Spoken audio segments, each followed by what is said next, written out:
So the calendar and how to calculate how the calendar is set up, the way and how it is in the scriptures and stuff. So you must get started with the calendar is set up different from how the calendar that they give us and stuff, and Yahuwah have his own time. So when you look in Exodus the 12th chapter, he already told them that this will be the beginning of the month, which is springtime, what they call springtime. Why? Because everything comes forward. That's when everything come back alive. Everything is springing forward and stuff. So that's how you know the time or the area of when things begin on his time, not man's time and stuff. So we know if that's the beginning of the month, then we also know it's the beginning of the year, his year, Yahuwah's year. So how we calculate that, we calculate it through the equinox. Through the equinox, when the equinox comes. So that's how you know when to start the count. So the equinox considered equal days. So that'll be pretty much like what they say, day zero. So you will start counting the following day. So how we count, you get your 364 days, not 365. Because in the book of Enoch, it'll tell you it's 364. And he must give you a breakdown of the quarters and stuff, how you count it. So with that count, it's in the months, it's 30, 30, 31. And when you keep counting like that, 30, 30, 31, 30, 30, and when you come all the way back around, you'll have your 364 days.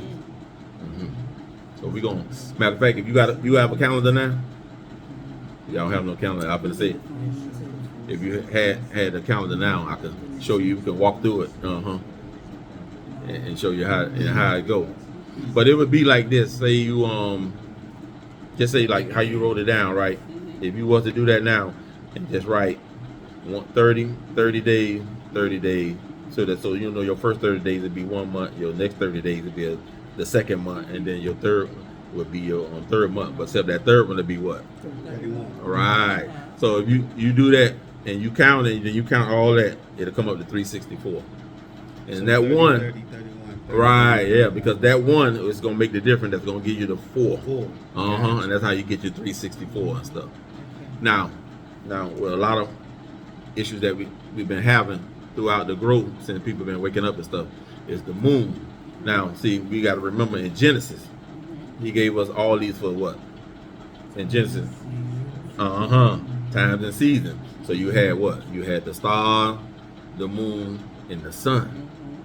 Now, what people getting mixed up on a lot of things, some people be using the moon.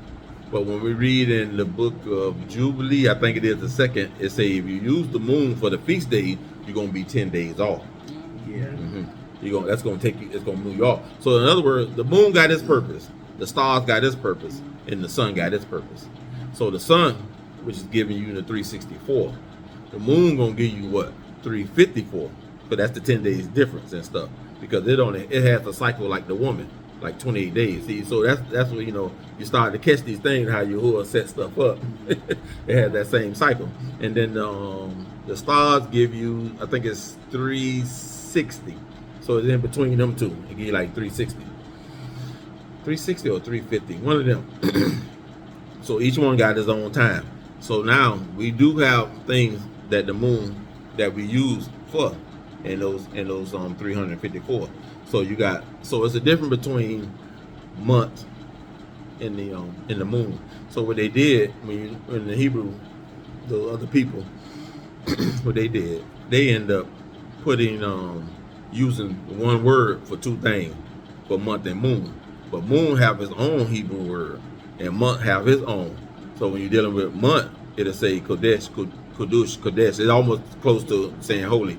But then when it comes to the moon, it's let me see how to pronounce it. I might chop it up. You know how to say? Yeah, yeah, it'd be hard kind of pronounce it. But so the moon got his own name and the month got his own. So you can't just take and just say, okay, we're gonna do this and put both of them on the same thing. So that's confusion, and that was their whole plan, to confuse people and stuff. And that's why you got some people, living off the moon and talking about, we do the lunar month and all this kind of stuff. But the scriptures don't say none of that. I said we got to keep it like the scriptures say. Even to the point where, say, if we don't understand it, but at least the word say, because this is one thing I like with the scripture. He tell us to do it. He never said, wait till you understand it. He just say, do it. So whatever you see there, if you practicing already doing it, eventually that shows you that you're moving forward. So later on, as you continue to grow, He gonna continue to mold and shape you. He'll say, okay, you done got that now. Let me show you the correct way. He gonna continue to, shave off what need to be shaved off, because we all started somewhere. Majority of us all started in Christianity and stuff, and we eventually, seen something that he was wake up to it, and then we continue to move. So that's why I tell people, if you're gonna do something, do it right. And then even in the midst of that, say those that are keeping the feast, we all might be some days off or whatever. But the point is that at least you putting one foot in front of the other. And as time go on, you're going to continue to show you stuff. Because even us, we went from, saying those deity names from God, Lord, Jesus, and all that to, from that to Yahweh. Then we cut study, and then we see, okay, there we go. And so eventually he moves you on as long as you continue to search. That's why he say search the scriptures, for in them you think they have eternal life. People not searching and stuff. And so and so from there, this is how we continue to find out these different things. So, and I also recommend this to people too. People want to jump into the other books, and I'll tell people first thing you need to learn is the Torah, because that runs everything. No matter what you read in other books and this and that, if it don't line up with those first 5 books, it's none and void. That right there show you right there, because that's the key to everything. That's what that's our lifeline. Put it like that. That's why he tell you, to guard that. Of everything. And so when you read outside of that and you read these other books, because you got to remember, them other books been out of our hands for too many centuries. So if you don't know what them people did, that's why, like the words say, we have to do what? The Ruach will guide and lead you into. He didn't say the book. He said the Ruach will guide and lead you into all truth. So that right there shows you something. Say, okay, then it ain't so much the book, but it's the Spirit that guides us. And even what Yahushua said, he said, I must leave for the Comforter to come. So both of them couldn't be on the scene at the same time. So that's right there. He must tell you that it's the Spirit that's going to guide and lead you, like it said, in all truth. Yeah, without the that set apart spirit, without the even without the book, because it's going to come a time we might don't even have the book. This might be taken away from us. Everything go down. So what you going to depend on? So you ain't got no choice but to depend on that Spirit. Just like I tell people when I came into the truth, it wasn't through the internet, because the internet wasn't around then and stuff. So it showed me that right there showed me the power of Yahuwah's word, saying that the Ruach would do this and stuff. It would guide and lead you into all the truth, which it did, and that's what I trust in. So these are the things that we take those baby steps in, and it's showing us and stuff. So as we were saying with the calendar, that's why some people go by lunar calendar, some people go by the solar calendar and stuff. But Enoch put it in more perspective than anything and stuff. Even dealing with the sun, how the seasons come in, how things change and everything. And the moon don't do all that with it. But like I said, the moon have its purpose. We celebrate the what they call the new moon and stuff. It's just a celebration of it and giving them praise and thanks for that and stuff. For a new moon. Not the new month, but the new moon, so it got its perspective and stuff of the moon and the sun and stuff. But people have been kind of mixing it up. And a lot of other people, a lot of people is on this road called rotating Sabbath. Oh, this year the Sabbath and this and that. I say, y'all got to stop that. I say it's simple. Sometimes we get too intellectual. We get out of the Spirit and we want to do things off our intellect. But I say, you ain't about your intellect. It got to be that Spirit. Because you have a lot of people that have knowledge, but they don't have the Spirit. So in that, what I'm saying is that when it came to that count, is that what came first? When he created it, what it said in the word, he created what? All that. And then when did the moon and sun and star come? It's in Genesis, the 1st chapter, when they came into play. When he started his creation, what day did that was created? Yes, day 4. So day 4. So that means a count had already started. So that count that started would be considered as a what? Because now we know the moon, the sun, the stars, they have a count. But they wasn't created till the 4th day. So in other words, what I'm trying to get people to see is that right there, what he started off with, he ended up with what day? When he started off, he ended up with what? When he took his rest? 7 days. So then after that 7 days, then after that, it began what again? Starts over again. So then that's what? A week. So that's a weekly count. not a monthly count or not a yearly count. So that's why I let people know. Now, when he created the moon, the star, and that came in on the 4th day. So the count for the week had already started. So how can you jump in and say, okay, then the Shabbat gonna be on the Wednesday, the middle of the week, when he says the 7th day? When they count will start right there.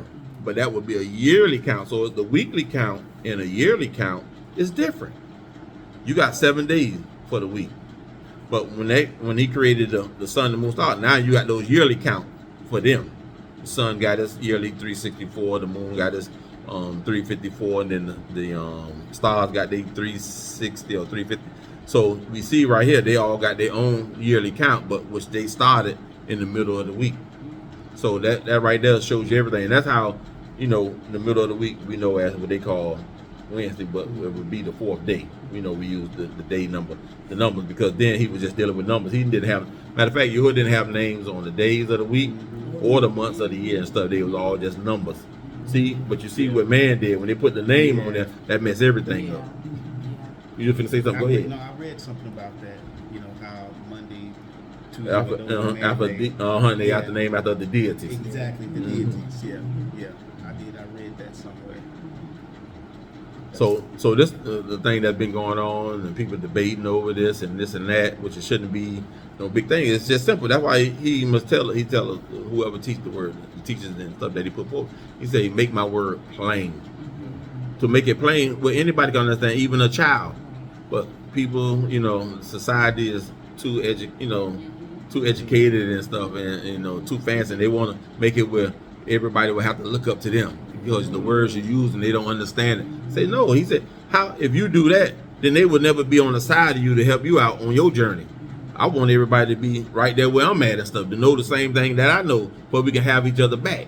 So when the disciples with Yahushua, what happened? He sent them out two together. They never went out by themselves. He made sure it had to be 2 or more always together and stuff. And so doing that, they was all on the same level. They all was learning at the same time. He wasn't using no other words than that. And he must told you, he said, when they tried to keep the children away, he said, no. He said that right there. He showed them an example. When that child came, he said, unless you come as a child. So no matter how grown and how old we get, we got to still come to our Father as a child, because we still need his help regardless in a lot of things that we go through. So that's the case. That's the issue with sometimes when we become adults, we forget how to be that child when it's time. That childlike mind when we need that, that help and stuff. And so these are the things that he shows us and stuff, that even though we grown, we still his child. So that's the thing. So that's what it comes down when it comes down to dealing with the count, to knowing which count, which is for what. You got your weekly count, you got your monthly count, and you got your yearly count. But when we read it, go to Genesis 1st chapter. Right there.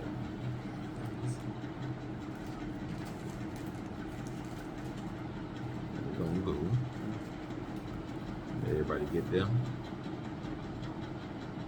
Who want to read it? This is Genesis 1st chapter, y'all, 14 verse. Okay. And Yah said, let there be lights in the firmament of the heavens to divide the day from the night, and let them be for signs and for seasons and for days and for years. And let them be for lights, the firmament of the heaven, to give light upon the earth. And it was so. And Yah made 2 great lights, the greater light to rule the day, and the lesser light to rule the night. He made the stars also. Okay, stop right there. Okay. So now, in that 14th verse, what you didn't hear, when he gave the you see what it says? He gave signs. He gave it for what? Signs for day and night, for signs, appointed time, and for days and for years. What you don't see there? Be quiet. There you go, right there. Yeah, he said it. Y'all see him? You say that, but I said he wants everybody else to see. See, these are little things that sometimes people miss and stuff. That's why I say, when studying the word, you don't have to read a whole bunch. You can take 1 verse a day and stuff, because some things you'll find a lot that you can see in just that one particular verse and stuff. And so we see that he didn't say nothing about months. Right. He didn't even mention months. Months came way later and stuff. But in the beginning, he was talking because he already was beginning everything and was saying what it was for. So he didn't have to bring months in until he started dealing with Israel and stuff to let them know, okay, we're gonna be doing this, we're gonna be doing that. But it was already set up from the beginning, but it didn't have to be implemented until it was actually time for it and stuff. So it was certain things that was did that then that wasn't either wasn't dead and they brought it in later, or was dead and then they took it away. He took it away later and stuff. So we see here when he first did it, he didn't talk about months and stuff. He just gave them the years. Didn't when it's the years and the days and stuff. So we see. So like we say, everything has its season and its time and stuff. And like we say, the moon deal with a lot of stuff and its cycles and stuff. That's why people look to see where the moon at. Why? Because it deals with the water. If it's gonna give you high tide or low tide, that's what the moon all deal with. That also the moon deal with the agriculture as well and stuff. If you look at a farmer's, you get a farmer's almanac. Yeah, it'll tell you how the moon does this certain thing when it get dark and how certain plants grow and stuff when the moon is out and this and that, and then then later on when the sun will do its part and everything. So we see how important that it is. That's why he said it give you all these things give you your time and your season. So certain things grow in certain time and in certain seasons and stuff.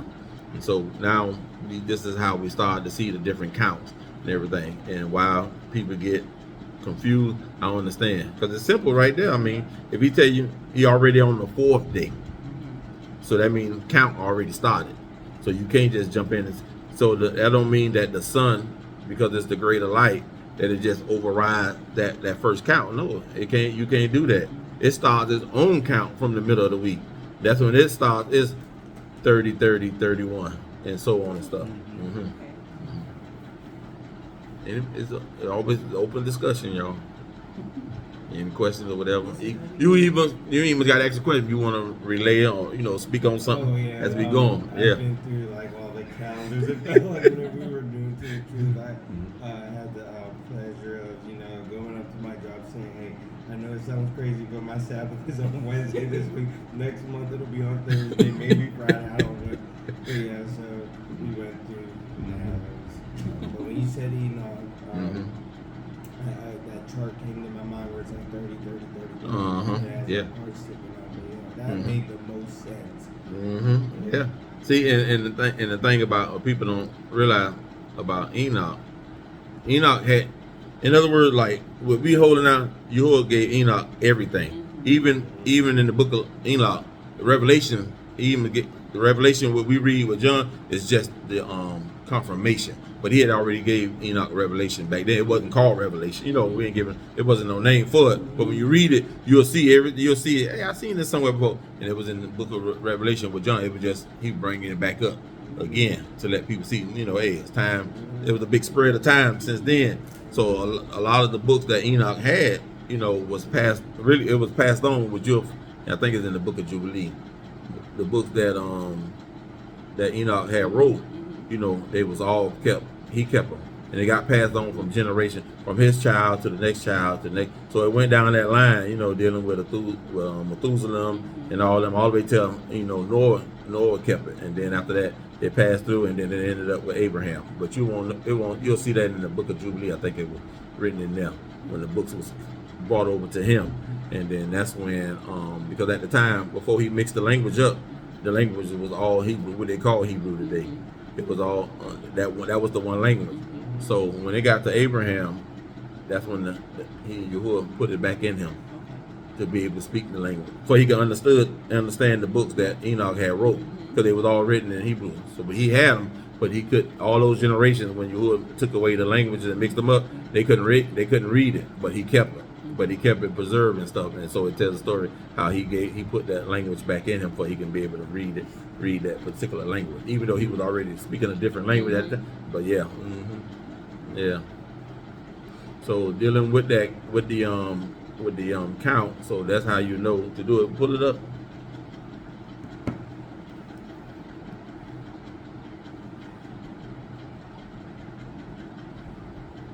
So she just went to the 2024 calendar. So in other words, if you was to go to that, since this would be the following year coming up to get your count started, So if you was to pull it up on your phone or whatever, so we know it's going to be the equinox.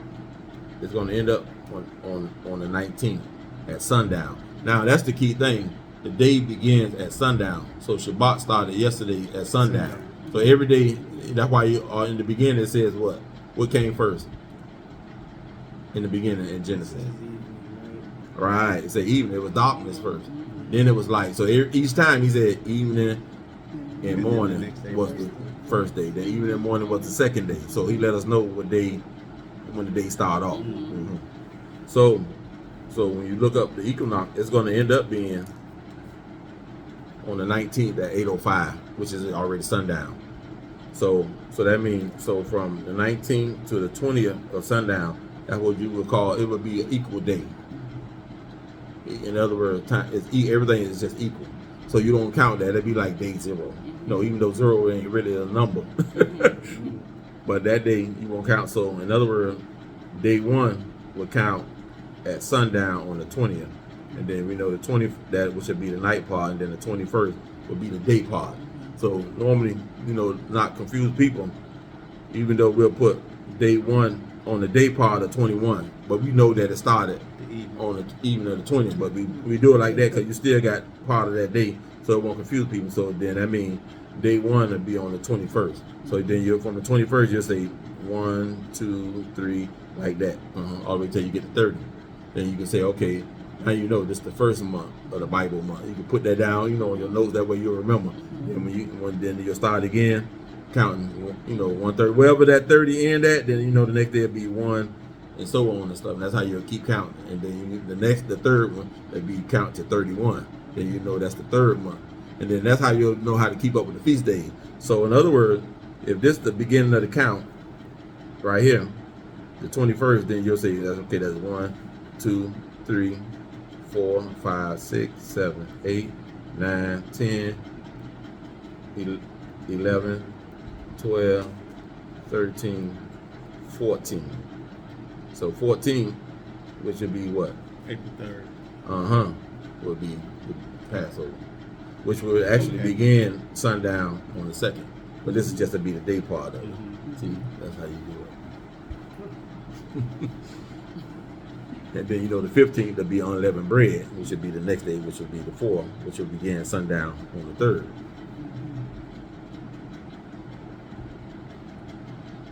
You there on 2024 on your calendar? I am, but I don't know that.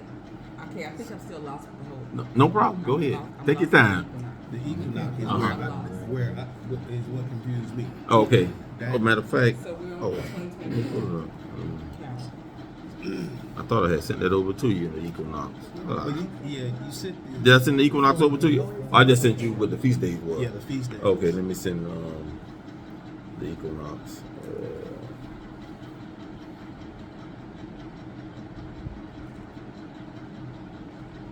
Thought I had sent that over to you. Hold up, y'all. Stand by.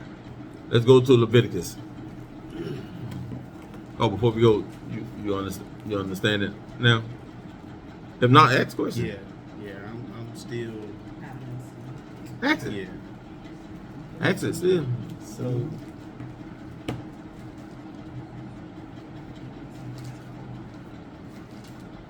So the equinox.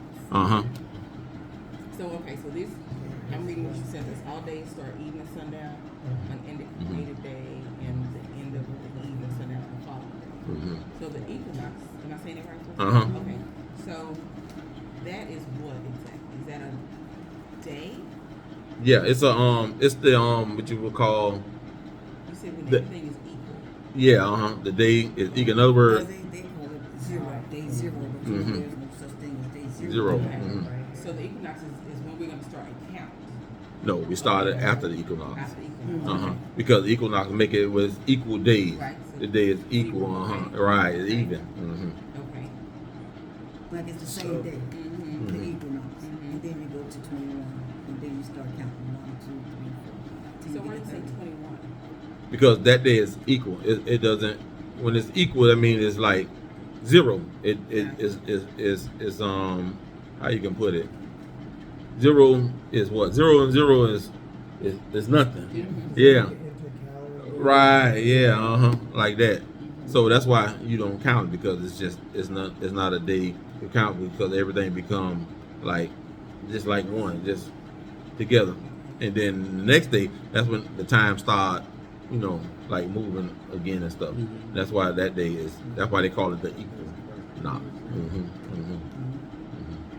Go ahead. Okay. This is where I found the verse. I'm so glad. Where are you? Leviticus 23, verse 5 to 6. Okay, go ahead. It says, I'll wait till you guys get What's there? 23, 5 and 6. Yes. It says, in the first month on the 14th. Oh, I must have hit it by accident. No, go ahead. Go ahead. It says, in the first month on the 14th day of the month, between the evenings, it is a Pesach to Yahuwah. And on the 15th day of this month is the festival of Matzah. To you, 7 days you eat unleavened bread.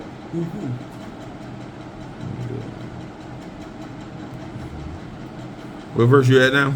And then, What verse? Leviticus 23, 5 through 6. 5 and 6.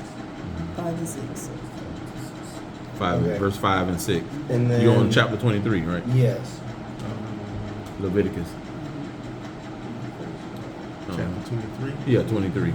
verse 5 And 6. Okay, got it. Yeah.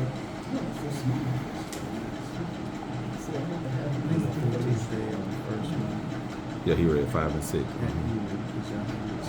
was a different translation. Hey. So now that I'm reading it at this, because it's not highlighted, I don't know if I had King James Version or else if it was the ESV, but that confused me for the longest. Oh, okay. I was like, which one is it? See, and I'm glad you brought that up too, because Yes. it's good, especially when you can.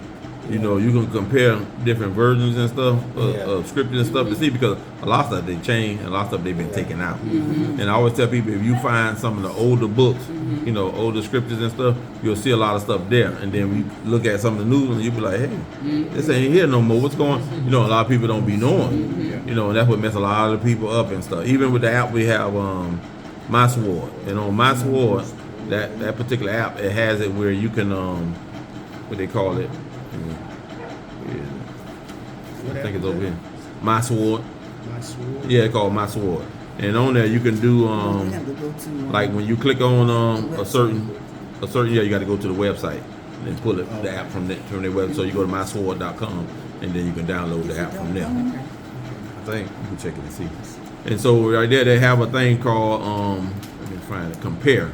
So say like you're on a verse like this, and then when you hit compare, then it'll show you, whatever verses you have on your thing, and it'll let you, and you'll be able to read it. Yeah, and you can see how it's matching up. That way it'll help you even to say, okay, this ain't right then, or this one right. Some verses will say repent, and the others just say change your ways, and it waters it down. You know what I mean? So would it be the My Sword Bible? Yeah, it's just Yeah. See whatever what verse, comes up. chapter, you can read side by side. Scroll up. And that was 'Cause this is the website symbol that for it helped right me here. see that one of the translations of it ships Passover. See, that's the symbol. The The first symbol day yeah. of With it this was one. mad. Seeing that one again. Matt should have to study 20. No, because you got to go to their website actual and down website. there. Okay. Cause they're not on the App Store no more. They used to be in the App Oh, Store. okay. So now you just go to their website and pull it down.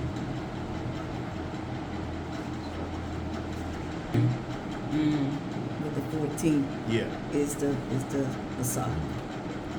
See, because people get the basak and unleavened bread mixed up. Yeah.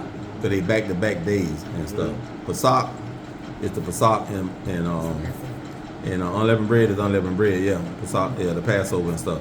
So one is basak, which is Passover, and the other one is unleavened bread, what they call matzah. It'll be matzah. So in actuality, see, and that's what people don't understand. Pesach is not a feast day. Yeah. Pesach is just Pesach. The feast day is unleavened bread, what they call matzah. That's the feast. But Pesach is not a feast. It's a memorial. It's a memorial. So, Go ahead. What you was gonna- Oh no, I was just showing her that Showing me.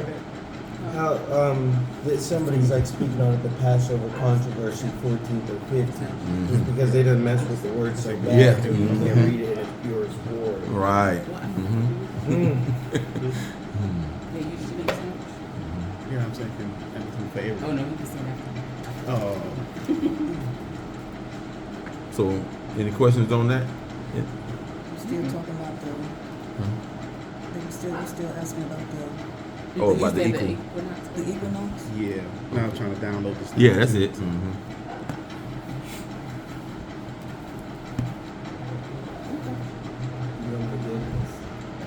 So on Leviticus the 23rd chapter, okay, that 15th verse. But when you go up, because it's a lot of stuff that's close to each other, but it's something that's in the midst of the Passover, the Feast of Unleavened Bread, which is first fruits.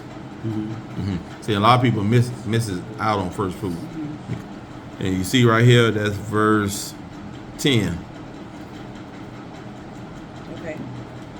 It says, "Speak to the children of Israel, and you shall say to them, when you come into the land which I give you, and shall reap its harvest, then you shall bring a sheaf of the first fruits of your harvest to the priest." Now, it says, "And he shall wave the sheaf before Yahuwah for your acceptance. On the morrow after the Sabbath, the priest waves it." Now, what Sabbath are they talking about? The morrow after the Sabbath. That'll be the first day. What'd you say? First day of the week. Okay. Yeah. But when? Now it goes back up to the Feast of Unleavened Bread, because this is talking right after that. So that's what those people off. So I mean, when we was reading, when he read some of that, when you read the say like 7th verse, it says, "On the first day you have a set apart gathering." This talking about unleavened bread. "You do no Sabbath work, and you shall bring an offering made by fire to Yahuwah for 7 days. On the 7th day is a set apart gathering. You do no Sabbath work." So now this is the Passover talking. So now whenever the unleavened bread ends, it's going to be a week. See, because those first day and 7th day Passover of unleavened bread is also a Sabbath, but it's not a weekly Sabbath. Those are yearly Sabbaths. Now, but that scripture we just read about the first fruits, so that's why I say, what Sabbath is it talking about? So it's not talking about the Sabbath, the yearly Sabbath, which ends the unleavened bread, but it's talking about the weekly Sabbath. Then that's when you do the first fruits. That's when you read on, when you went down, and it says, the 10th verse, "Speak to the children of Israel, and you shall say to them, when you come into the land which I give you, and shall reap its harvest, then you shall bring a sheaf of the first fruits of your harvest to the priest, and he shall wave the sheaf before Yahuwah for your acceptance. On the morrow after the Sabbath, the priest waves it." So that'll be after that weekly Sabbath, after the say like it was you ended that last week yearly Sabbath of the unleavened bread. It was that, say it was on say it could have been on a Tuesday. So you wouldn't do that first fruit then. You would do it after the regular weekly Sabbath that come up, which would be on the first day. Okay. That's how you do it. Now, what does that look like today? Like first fruits feast. What does that look like? First fruit? Yeah. Like what does that? Yeah, what does that look like today? Yeah. It's like it's a celebration of that everything that's coming forth, because remember this springtime, so everything coming forth and stuff. So it'll be like your how you put it? Take the interest, because he always use agriculture. Okay. So it'll be everything is coming forth what the farmers done produced and stuff. So in other words, it's your increase, your blessings that he done bless you and stuff. So in other words, that's what you're celebrating, that harvest of whatever it may be. Like I say, our people was agriculture. Yeah. So today it could be something that you was able, that he blessed you in some kind of way, Yeah. that increased something that you didn't have last year, this year and stuff. So that's how you can look at that that first fruit, your first fruits and stuff. It could be the first fruit of you birth from your child, first fruit of increase on your job, your business done increase, you know, done became more than what it was, you know, that kind of stuff like that. That's how it would look today and stuff. Okay. But normally it was, you know, because of our agriculture and our livestock. Okay. So you're celebrating that to giving him thanks of all your increase of what you have, more than what you had the year before and stuff.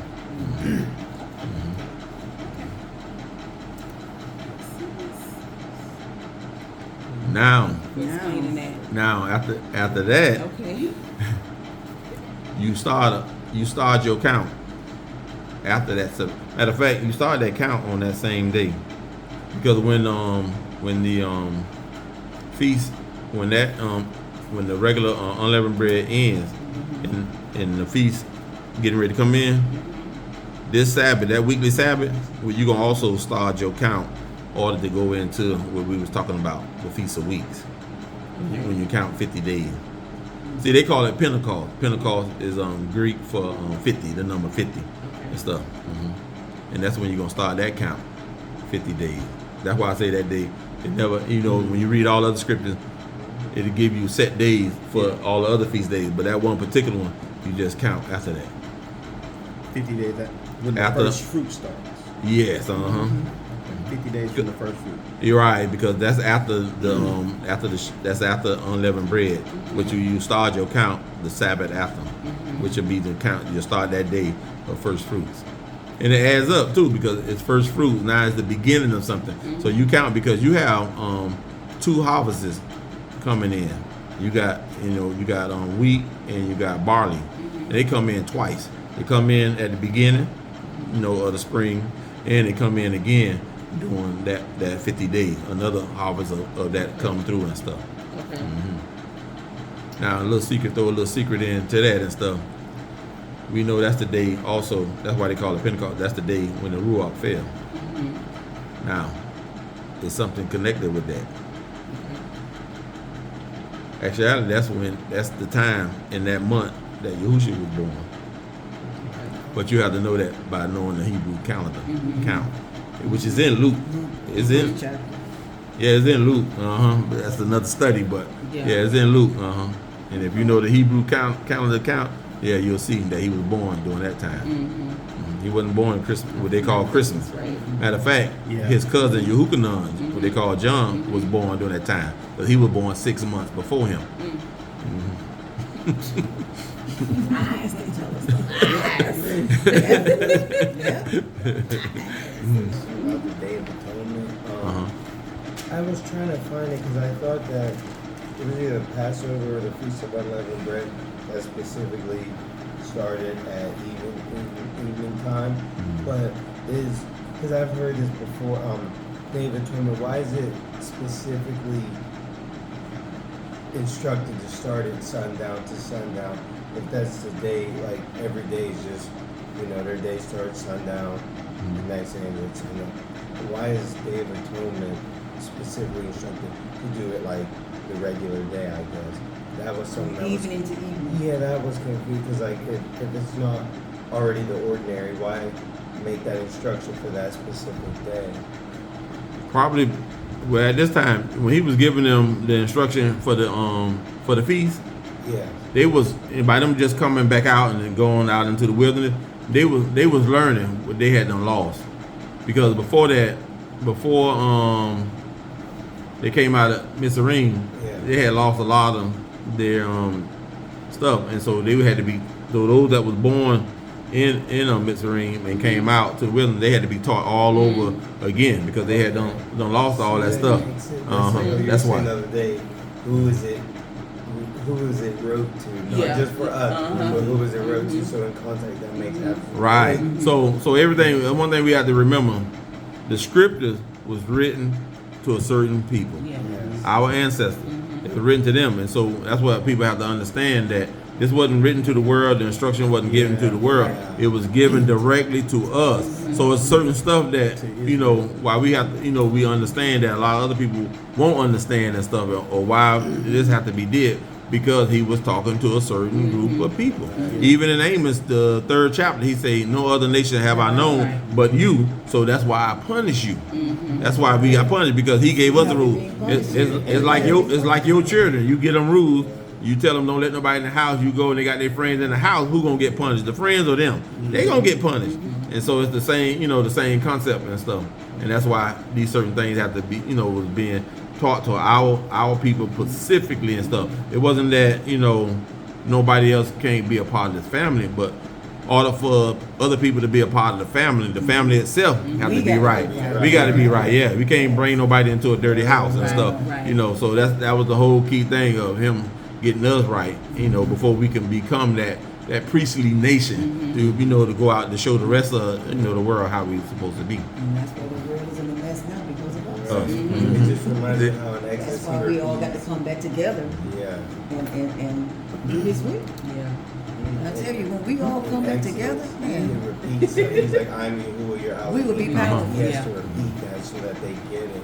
They still didn't get it. Right. Many times. Yeah. And see, and that's the key thing that a lot of people try to use. Oh, the commandments, the laws was too hard. We couldn't do it. That's why Yahushua had to come die for us and this and that. I say, no, I say the word say it's not grievous. So if he tell you it's not grievous, what you talking about? He said what he told the people. He said, y'all stiff neck and hard head. That's a different. Stiff neck and hard head is different from cannot do it. They just ain't want to do it. So it wasn't hard. And he said it wasn't hard. He said it's not grievous. So it wasn't, all that excuse that people use because they don't want to put themselves in subjection. And just like our ancestors, and that's the whole key thing, is putting his flesh in subjection, making it yield to, what need to be did and stuff. And that's how we can overcome these things. But we just have to be that way to humble ourselves, to give up stuff, to just, to just stop it and stuff. So it's nobody's fault. And so since people use that excuse, he said, I'm gonna do one more favor for you. I'm gonna give you my spirit and I'm gonna put it in you. So you ain't gonna have no excuse then. You're gonna have power not to resist these things and not to do these things and stuff. So you definitely won't have no excuse and stuff. Yeah, you do hear that a lot. Like the laws that's in the Old Testament, we were saved by grace. We were saved by grace. We no longer have to do the laws. We no longer have to do that. Right. We hear that all the time. That's Christianity. And that's people that don't read and study their word. Exactly. Because grace was at the beginning. Grace didn't come when Yahushua came. Grace was at the beginning. And then they say, oh, men don't have to circumcise. I say that's a lie too, because they say it's just circumcision of the heart. I say circumcision of the heart was at the beginning. If you go back and read from the first 5 books, you'll see grace was there, circumcision of the heart was there and stuff. So I say you can't, be around, you can't, be trying to find loopholes and skip on by and skim by stuff. Everything you saying was right there at the beginning. So ain't nothing changed. Even to the point when people try to say, oh, just pray over it. And I say, how you gonna pray over something that he said you can't have? He said, oh yeah, some of them must say Yahushua died. Well, I say, what he died for the food? I say, come on now, y'all gotta stop that. Foolishness there. So I say, pray. I say, what? And then when they say, oh, just pray over, I say, what? You think they wasn't praying back then? I say, come on. I say, y'all gotta stop that and stuff. You doing what you want to do. You satisfying your own flesh when he tell you we have to kill the flesh. Daily. Yeah. It's just something you just gotta give up and get away from. Shoot, I mean, I love pork. When I used to eat it, I love crab, shrimp, lobster, all that conch, all that stuff. But when I seen the word, I had to give it up. Hey, had to give it up. Yeah. It was just that. No problem with it. It was just that simple. Yeah. And I love my crabs. Being from Florida, raised. Hey, I ate conch salad for breakfast, lunch, and dinner. But I had no problem. Once I saw that, hey, we're not supposed to be eating that, and this lady was like, what? He said everything he made was good. I said, listen, everything he made was good for its purpose. For its purpose. All the crabs, shrimp, lobster, crawfish, all of that, catfish, all of that was made to keep the ocean clean. So that means, hey, dead bodies, dead dogs, dead cats, whatever in there, they done ate that because they got to keep that clean. They just think that we was just having a good time. That was a good date night for us. That was a good date night. Crab legs. It was just so much. And then when we came into